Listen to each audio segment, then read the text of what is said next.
July 20th, 2007. Rain lashes against the windows of the Natural History Museum in London.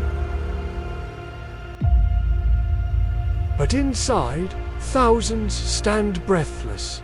A countdown echoes.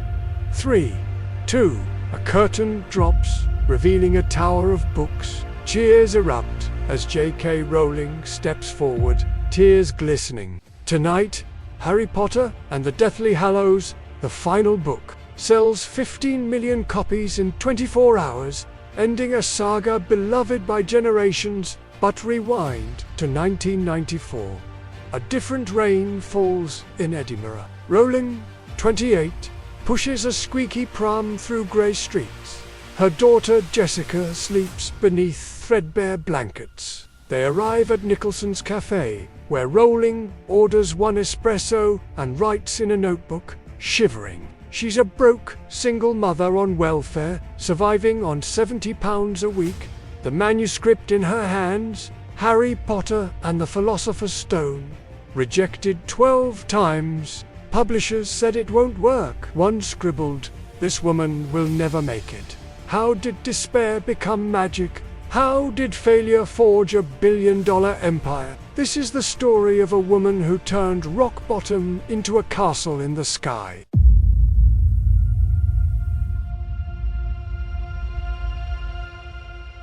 Joanne Rowling was born on July 31, 1965, in Yate, England. Her childhood was a tapestry of imagination and quiet hardship. Her father, Peter, an aircraft factory worker, and mother, a lab technician, scraped by in a cramped council house. Books were their luxury. Anne read Tolkien to Joanne at bedtime, sparking a love for dragons and heroes. At 6, Joanne wrote Rabbit, a story about a sick bunny saved by a bee. Her teacher praised it, planting a seed. You could be a writer, but shadows lingered. When Joanne was 9, the family moved to Tootsill, a village near the Forest of Dean. At school, bullies mocked her glasses and love for books. She escaped into stories, crafting stories about witches in her treehouse. At 15, her world fractured. Her vibrant mother collapsed, diagnosed with multiple sclerosis. Joanne watched Anne's slow decline, a wrenching lesson in resilience. "I learned that heroes aren't fearless," she'd say later. "They're scared but keep going." She studied French at Exeter University, but grief dimmed her grades. In 1986, she graduated with no job prospects. She moved to London, working as a bilingual secretary and scribbling stories during lunch breaks. Then, on a delayed train from Manchester in 1990, lightning struck. A boy with messy hair and round glasses popped into her mind. "Harry Potter," she whispered. She raced home, scribbling ideas. Little did she know, a storm was coming.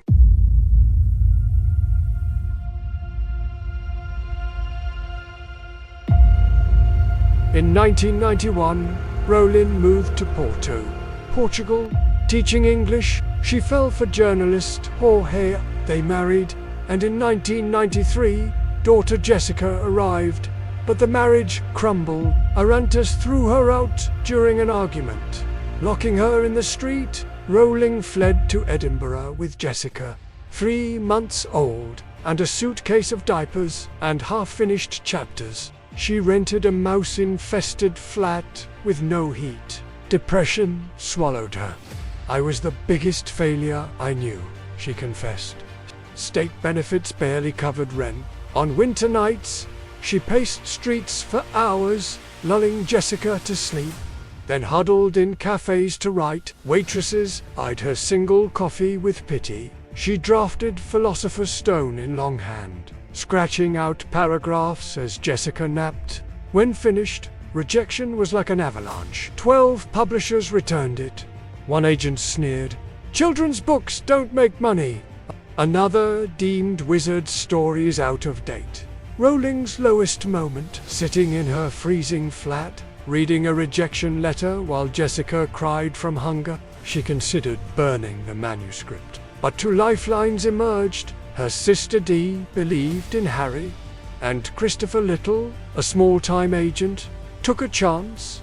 He submitted it to Bloomsbury, a publisher so tiny it operated from a closet-sized office. Editor Barry Cunningham saw magic in Harry's scar. In 1996, he offered £1,500 advance. The catch: get a day job. You won't earn much from kids' books.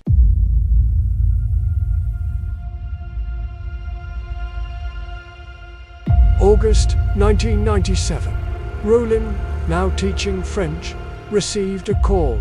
Philosopher's Stone had won the UK's Nestle Smarties Book Prize. Days later, a fax arrived. Scholastic bid $105,000 for US rights, a record for a children's debut. Rowling screamed, waking Jessica. "We're saved," she sobbed. The book hit shelves with zero fanfare, but children discovered it. Librarians reported kids stealing copies from shelves. Word spread like wildfire. By Christmas, it topped bestseller lists. Rowling quit teaching, writing day and night in Edinburgh.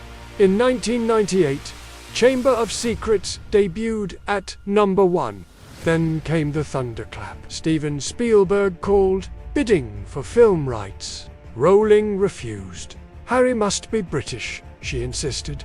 A move that cost millions, but preserved her vision. Warner Bros. agreed. The 2001 film premiere left her dizzy. Daniel Radcliffe hugged her, whispering, "You made my dreams real." But her true breakthrough was authenticity. She wrote raw truths. Harry's grief for his parents mirrored her mother's death. Dementors symbolized depression. "I stopped hiding my scars," she said. Kids wrote letters. "You made me brave." In 2000, Goblet of Fire sold 3 million copies in 48 hours. Fans camped for days outside stores. Rowling, signing books for 17 hours straight, inked a lightning bolt on a girl's forehead.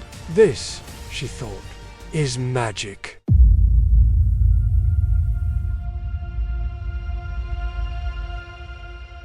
The Potter phenomena exploded.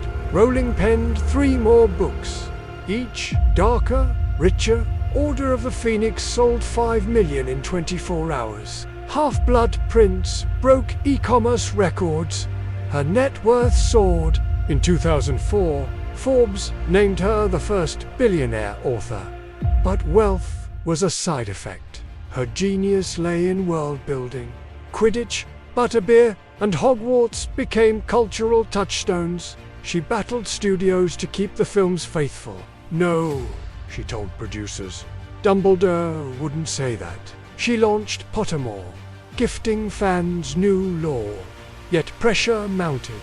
Paparazzi stalked her. Plagiarism lawsuits hit. Through it, she stayed grounded. She bought no yachts. Instead, she donated £160 million to charities like MS Research and Lumos, aiding orphaned children. In 2012, she published The Casual Vacancy, a gritty adult novel. Critics panned it. Undeterred, she secretly wrote The Cuckoo's Calling under pseudonym Robert Galbraith. When exposed, sales rocketed, proof her pen held power beyond Potter. Her greatest triumph, Deathly Hallows, in 2007, the ending, penned years earlier in that Edinburgh cafe, reminded millions. Love is the strongest magic.